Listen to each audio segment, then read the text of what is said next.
kuko ni umugisha rero kugira ngo ubwirwe ijambo ry'Imana, kuko Imana ibiri kugucamo nawe igira byinshi gusigira. Ntago Imana ishobora gutanga iciye muri wowe ngo ihe abandi wowe usige. Nanjye ndashimira Imana rero kubw'ibyo ngibyo. Imana yanjye nihabwa icyubahiro kandi ari nayo Imana yanyu.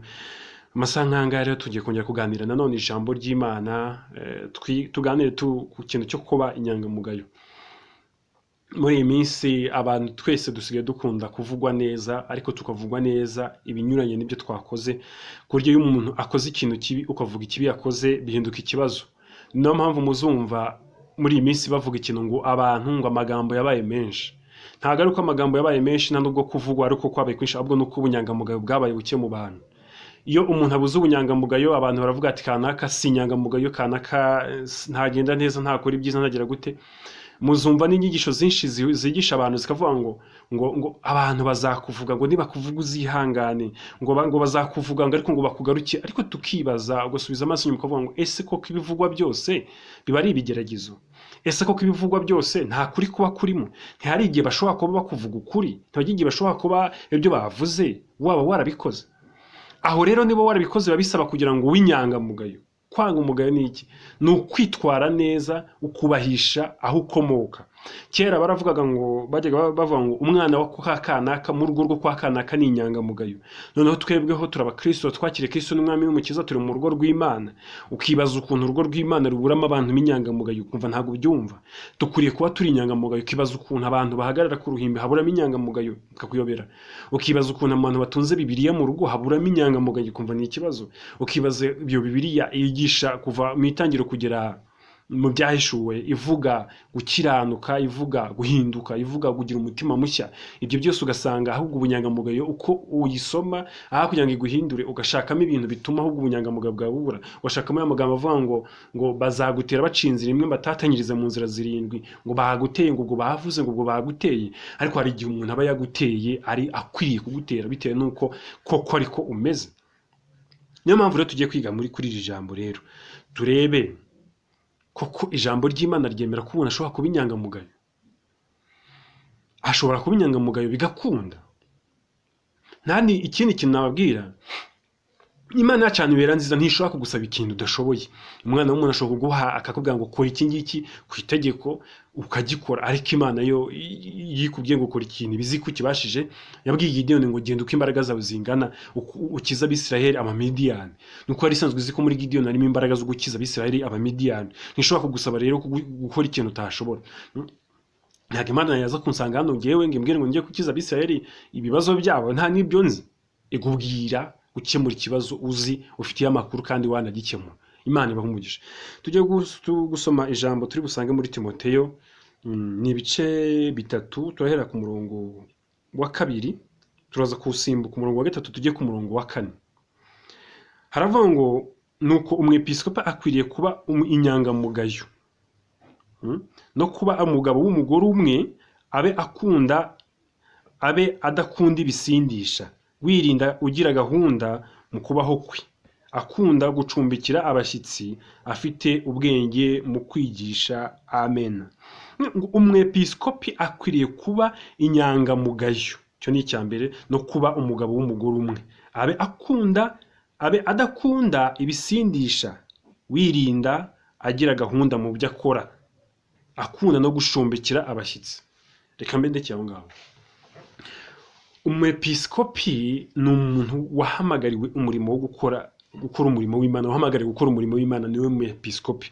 Aya ni amagambo Pawulo yandikiye Timoteyo, kuko Timoteyo yari umuyobozi, yari yarahamagariwe umurimo. Ni urwandiko rundi rwandikirwa cyane cyane abashumba, abantu babigisha, abashumba, abantu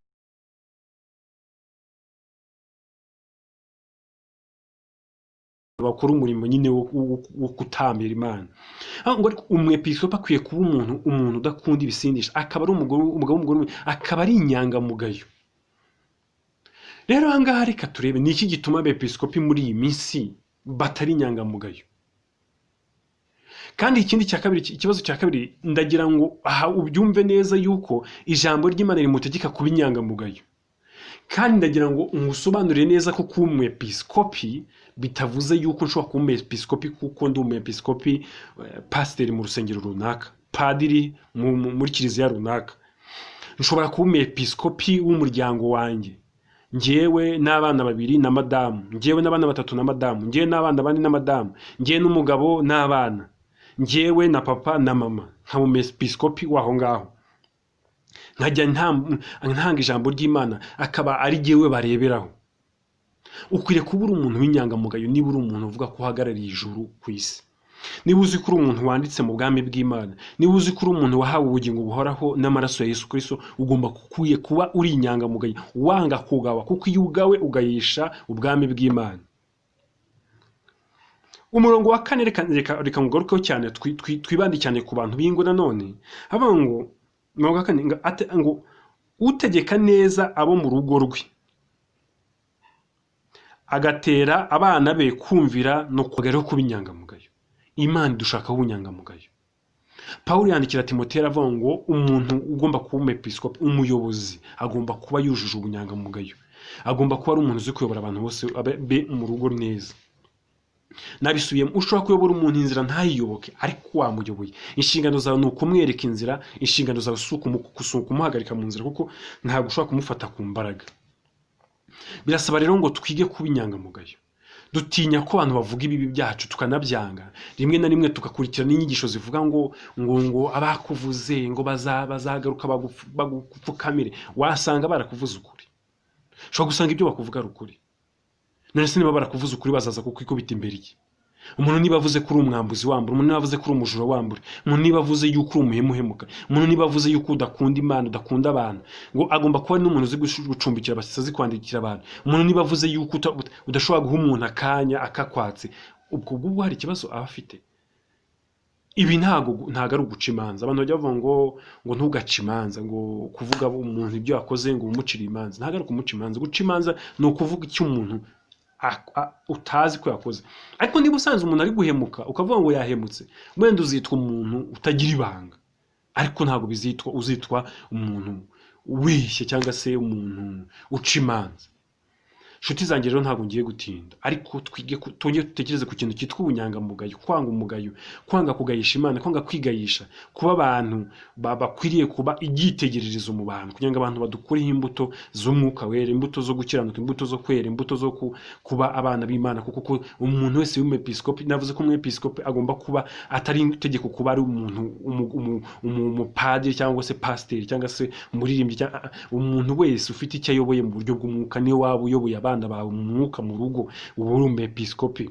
Kandi nta muntu n'umwe utaragihawe ubwo buyobozi. Iyo wakire Kristo nk'umwami n'umukiza, uba uri umuyobozi w'abandi bantu bose usigaje kubayobora. Yavuze mugende mubwirize amahanga yose, abazizera muzabatize mu izina rya Data n'iry'Umwana n'iry'Umwuka wera. Ubwo rero wumva ko uri umwepiskopi, ukuriye ubunyangamugayo, ukuriye kwanga umugayo kugira ngo utagayisha Imana yawe. Imana yacu rero iguha umugisha. Reka dusenge. Mana ndagushimira, ndaguhimbaje kuri Imana igira neza. Niwe Mana yanga umuntu utanga umugayo, utishimira ko umuntu aba mu buzima bukunda umugayo. Ndasenga n'ingo imbaraga z'ubunyangamugayo zitumanukire mu izina rya Yesu Kristo. Guhera uyu munsi wa none, buri muntu wese uri kumurikira, imbaraga z'ubunyangamugayo zimubonekemo, kandi datamiza n'ukuri abinyangamugayo kuko yujuje ibyangombwa, inyangamugayo yo mu mutima, kuko ikiri mu mutima gizarangira gisesekaye hanze, kuko ijambo ry'Imana riravuga ngo ku mutima w'umuntu atekereza ariko ari. Reka rero ukomeze kubana n'abankurikiye, kandi ukomeze kubagirira neza. Ibyo mbisabye Imana mu izina rya Yesu, amen.